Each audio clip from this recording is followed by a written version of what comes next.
Well, hi, Stu Bamey coming to you from Pawleys Island, South Carolina. It's great to see you today. Thanks for joining with us. I have a question for you. What do you do when life gets overwhelming? I mean, when the forces of life just turn against us. What do we do when life gets out of control? That's why we're looking at miracles Jesus still works. And I want to look at a story in this message that takes place in a boat in a storm with a small group of terrified, tough guys. And remember, Jesus is the clearest expression of God that we're going to ever see. Jesus is God come to be known and touched and seen. And that's why I want to look at this story. Let's see what happens. Mark writes in Mark 4:35, that day when evening came, he said to his disciples, "Let us go over to the other side of the lake." Leaving the crowd behind, they took him in the boat, just as he was. There were also other boats with him. Hey, it's evening. It's after several days of teaching. Everyone wanted to see and hear Jesus. He had attracted great crowds of people. He is absolutely exhausted. Sometimes even Jesus needs to take a break. So he said, let's get away from the crowd. Let's get some peace and some quiet. Let's go over to the other side of the lake and take a break and catch our breath. Then Mark writes, a furious squall came up and the waves broke over the boat so that it was nearly swamped. Can you see the scene? It's a beautiful, calm, clear evening.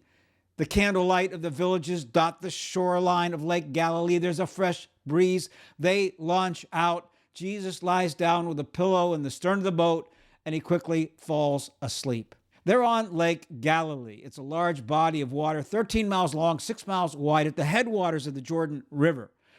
Lake Galilee is known for its warm springs, which create ideal conditions for fishermen. There's lots of fish there. It's located between two high ridges that are shaped like a giant wind tunnel that quickly compress the air and turn the calm water into a raging storm unexpectedly. And that's why Peter is watching the skies.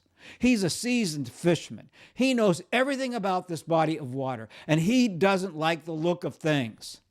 He's aware that this lake, Lake Galilee, is known for its fierce, sudden storms, that they whip up with this terrific fury. They're in the boat that night as Peter's watching the storm and watching the skies. And then, as Peter's watching the skies, without notice, a furious squall strikes. They're in great danger. It's dark, it's damp, it's cold. They're afraid. People die on this lake, and they're alone, far from rescue. Isn't it amazing how quickly life can get out of control? We're sailing along, cool breezes, clear skies, and all of a sudden, wham, unexpectedly, out of nowhere, a storm hits. And we wonder, what happened? We feel like we're going under. And some of you know exactly what I'm talking about and what that's like to be in the boat that night. They're thinking, it's not supposed to be this way, especially with Jesus in the boat. They're blindsided. They're in big trouble. Mark continues, Jesus was in the stern, sleeping on a cushion. The disciples woke him and said to him, "Teacher, don't you care if we drown?" Hey, my guess is their first reaction is we can handle this on their own. We've been in storms before. We're smart enough. We're tough enough. We're hard enough. We're hardcore fishermen. We know all about the storms in the lake. I mean, why would we ever ask a carpenter's son for help? What would Jesus know about a lake and boats and a storm? But there's enough chaos in the boat that they soon recognize that the power of the storm is far greater than any power they have. And they're far from rescue. They're a long way away from getting to safety. So they get desperate. They're out of options. They have used up all of their resources. They are powerless. Their last resort is that they decide someone has to wake up Jesus. Can you imagine that discussion? I mean, hey, one of us has to go and get Jesus and wake him up. He's sound asleep. I mean, we don't know what he's doing. We don't know how he can sleep in the storm, but somebody has to go get him. Who's it going to be? But one of them, in the midst of the storm, began to shout and scream at Jesus because it's hard to hear in a roaring storm, in a violent wind. And he asked for help. Reminds me of the story of a great ocean liner that was sinking far out at sea. And a woman came to the captain and said, "Captain, what are we going to do?" And he said, "Well, we've tried everything we possibly can. I guess we're going to have to pray as a last resort." Yeah, I guess we'll have to pray. I guess we'll have to go to Jesus. I mean, one of the hardest things for us to do is to ask for help, isn't it? I remember a friend of mine who was telling me about going to AA, and he first made a phone call to find out when the meeting was, and he talked to the leader of the group, and he said to the leader, he said, "Hey, I know someone that really needs some help. They've got a drinking problem. What time is your meeting? I'd really like to get that person to your meeting." And the leader of the AA on the other end of the phone said, Alcoholics Anonymous said, "Do you need help? Is it you?" And my friend said, "It was so hard for me to admit, yes, it's me. I need help." You see, sooner or later, there's nothing like a big storm to let us know that we need help, that we're into something that is way beyond our power or our ability. So they scream, "Teacher, don't you care if we're going to die? I mean, we've got a big problem here. The boat is tossing back and forth. It's filling with water, and you're sound asleep. Don't you care?" Have you ever wondered and felt that way about God? God, where are you in all of this? Don't you really care? I mean, do you care about me and my life and what's happening in this very moment? Ever felt like that? They're wondering, does he really care? And so do you and I. I mean, how often have you felt like, well, I prayed a prayer and no one answered. All I got was a voicemail. Yeah, when God seems so distant and far away. Don't you care for me? Well, let's see how much he cares. He got up, rebuked the wind, and said to the waves, "Quiet, be still." Then the wind died down, and it was completely calm. Can you see this scene? He's soaking wet. He stands up. It's hard to stand up in a boat when it's reeling in a storm. The disciples are looking at him. They're soaking wet. Jesus looks at them. Their eyes are wide open. Then he turns to the storm and he said, "Quiet, be still, peace, be at peace." To the storm. Storm, that's enough. Imagine the Creator speaks to the created. Jesus is saying, "I was there at the beginning, wind. I made you. I was there at the beginning, seas. I called you into existence ex nihilo, out of nothing. And I have therefore absolute, sovereign, instant power over all of the forces of nature, including this storm. So wind, stop. Storm, stop." And the wind came to a screeching halt. The waves stopped. There was dead silence. The sea, it's smooth as silk. You see, what's happening here is that the wind and the waves are revealing the full identity of Jesus, God come to be known and touched by us.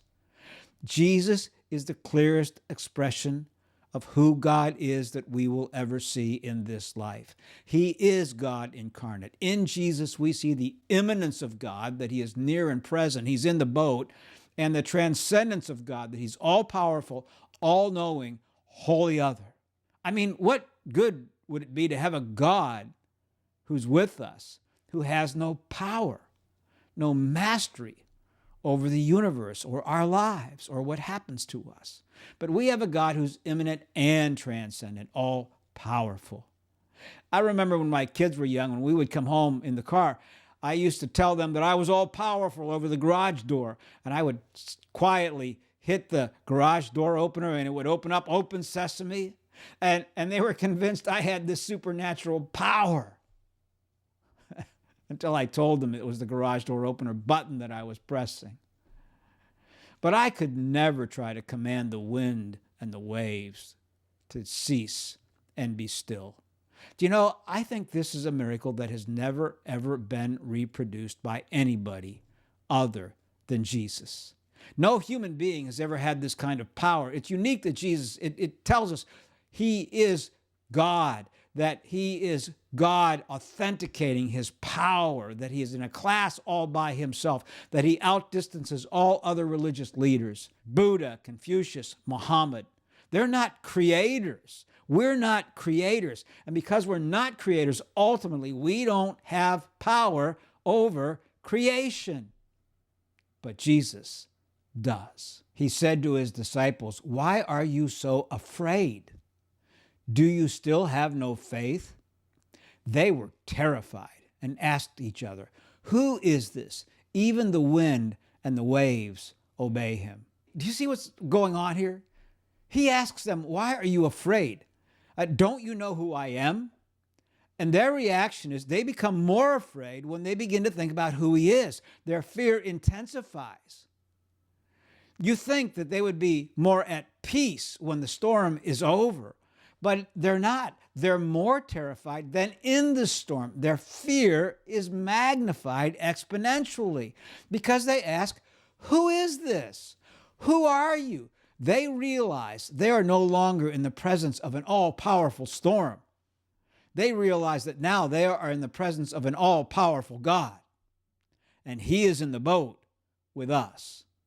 The immanence of God, he's near and present, the transcendence of God, that he's all-powerful and all-sovereign. And this realization terrified them, as it should. What a story! A lake, tough-hardened fishermen, a boat filling with water, raging seas, a howling wind. Jesus, asleep, gets up. Power, obedience of nature, falls and bows to him, peace and calm. So what difference does this story make in your life and mine? Well, let me leave you with 3 words. The first is unexpected. Isn't it amazing how quickly life gets out of control? How the unexpected, powerful storm can sweep into our lives, swirling around, blowing wind around, threatening us.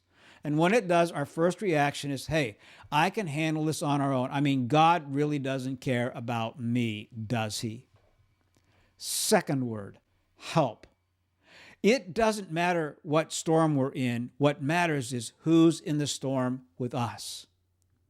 One of the hardest things to do is to go and ask for help to the one who's in the boat with us, who controls the storm.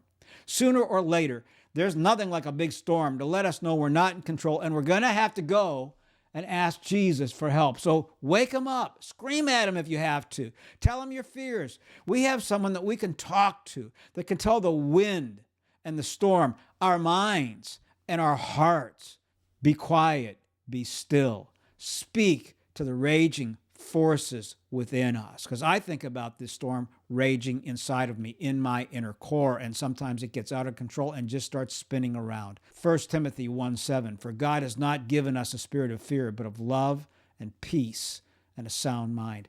God wants us to have that sense of inner tranquility and peace and calm inside, smooth as silk seas inside. I know we all want that, and God can give that to you this very moment. Miracles, Jesus still works. Just go to him and ask him. Release and ask for his peace.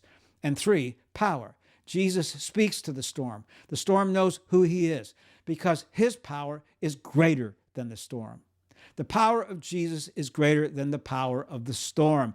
He's imminent. He's here. He's near. He's in the boat, in the storm with us. But he's transcendent. He's all-powerful. And that in his being all-powerful, in his sovereignty, in his authority, he cares and he's in control.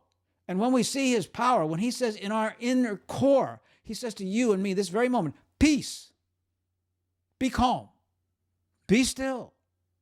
I'm in charge here. And when he does that, do you notice the response of the disciples? Did you hear what I just heard? Did you see what we just saw? I mean, who is this? Even the wind and the waves obey him. The wind heard what he said.